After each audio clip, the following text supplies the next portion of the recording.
खूप खूप धन्यवाद सर आपल्या मार्गदर्शनाबद्दल आणि प्रोत्साहनाबद्दल. आता मी राज्याचे मुख्यमंत्री श्री देवेंद्र फडणवीस सरांना विनंती करतो की त्यांनी आम्हाला मार्गदर्शन करावं, प्रोत्साहन द्यावं, आपलं मनोगत व्यक्त करावं. श्री देवेंद्र फडणवीस सर. हिंदवी स्वराज्याचे सरसंस्थापक छत्रपती शिवरायांना मानाचा मुजरा करतो. भारतीय राज्यघटनेचे शिल्पकार भारतरत्न डॉक्टर बाबासाहेब आंबेडकर यांना मानवंदना अर्पित करतो. राजकारणामध्ये ज्यांनी उत्तम दिशा दाखवली आणि समाजकार्य करायला शिकवलं ते आमचे नेते गोपीनाथरावजी मुंडे साहेब यांना देखील वंदन करतो. आज रेल्वेच्या उद्घाटनाच्या निमित्ताने मंचावर उपस्थित असलेले राज्याचे लोकप्रिय उपमुख्यमंत्री आणि आपल्या जिल्ह्याचे पालकमंत्री माननीय अजितदादा पवार, मंत्रिमंडळातील आमच्या सहकारी आणि ज्यांनी स्वर्गीय मुंडे साहेबांचा वारसा अतिशय समर्थपणे चालवला आहे त्या पंकजाताई मुंडे,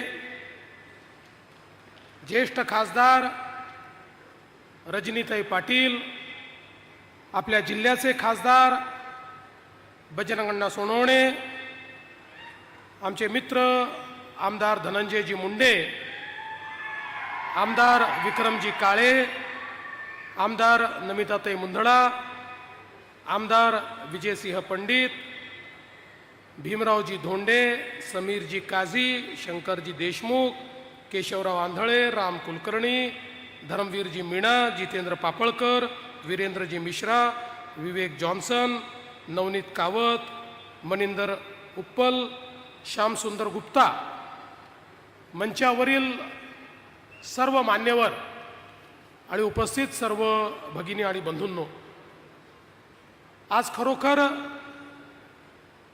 बीडच्या जनतेकरता हा स्वप्नपूर्तीचा योग आहे.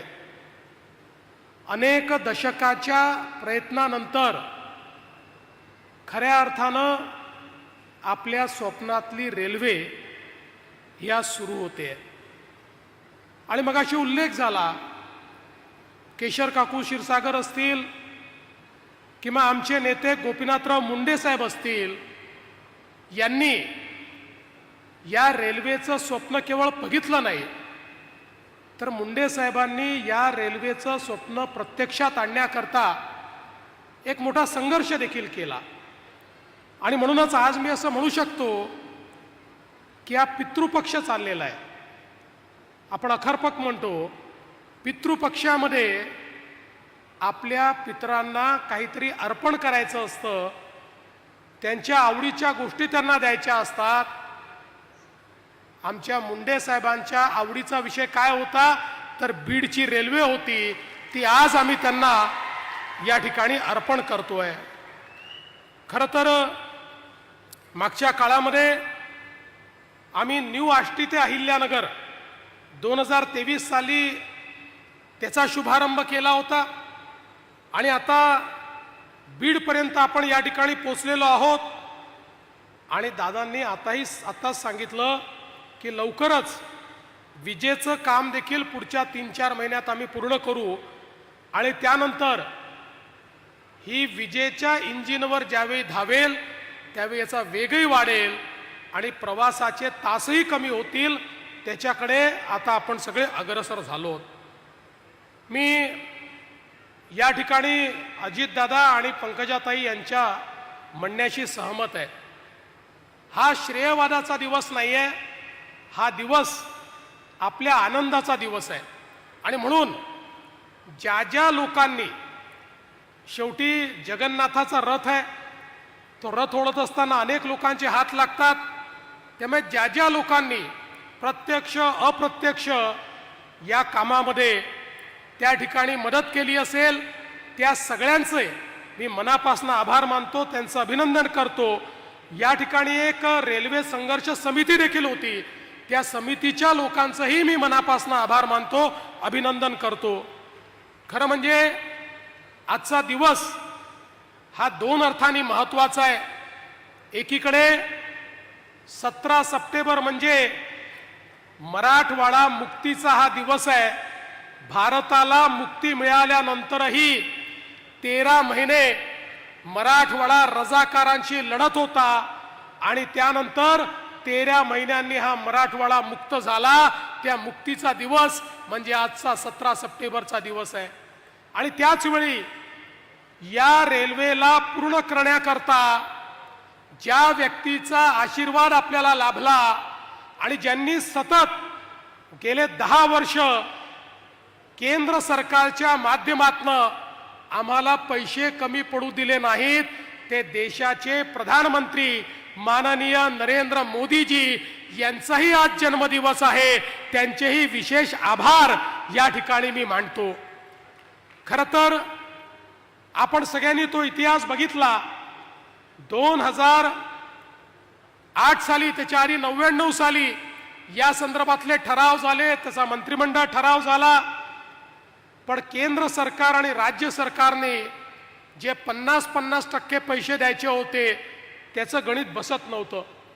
2014ला सरकार आल्यानंतर आम्ही हा निर्णय घेतला, मुंडे साहेबांचं स्वप्न आपल्याला पूर्ण करायचं आहे. आणि म्हणून हा जो आमचा प्रोजेक्ट होता अहिल्यानगर ते बीड, त्यावेळी मी एक इन्फ्रास्ट्रक्चर प्रोजेक्टची वॉर रूम तयार केली आणि राज्यातले पायाभूत सुविधांचे प्रकल्प या वॉर रूमच्या माध्यमातून गतिशील कसे करता येतील हा प्रयत्न आपण सुरू केला. पुन्हा एकदा आपल्याला केंद्र सरकारने विचारलं की तुम्ही 50% पैसे द्यायला तयार आहात का?